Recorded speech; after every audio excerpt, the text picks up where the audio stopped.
Hello மக்களே, இந்த அடிக்கிற வெயிலுக்கு கம்பு கஞ்சி வந்து சூப்பராக இருக்கும் வந்துட்டு கம்பு கஞ்சி ரெடி பண்ண போகிறோம். ஸோ கம்பு கஞ்சி ரெடி பண்ணுறதுக்கு முதல்ல தேவையான அளவு கம்பு எடுத்துட்டு அதுக்கு பிறகு நாங்கள் வந்து அதை நல்ல தண்ணியில் வந்து நல்லா அலசிட்டு சுத்தமாக்கிட்டு திரும்ப அதை நாங்கள் ஒரு அரை மணி நேரம் வந்து ஊற விடணும்.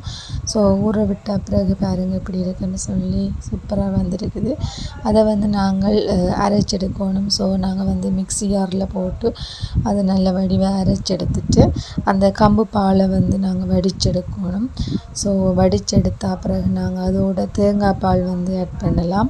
தேங்காய் பால் ஆட் பண்ணிவிட்டு நீங்கள் இனிப்பாக குடிக்கணுமென்னு சொன்னால் அதுக்கு வந்து நாங்கள் சுகர் வந்து அதோட ஆட் பண்ணிவிட்டு அப்படியே அடுப்பில் வச்சு நாங்கள் மிதமான சூட்டில் வந்து இப்படியே கிளறி விட்டு கொண்டே இருக்கணும். ஸோ அதுக்கு பிறகு அந்த கம்பு கஞ்சி வந்து ரெடி ஆகிடும். ஸோ சூப்பரான ஒரு கம்பு கஞ்சி வந்து ரெடி ஆகிட்டுது.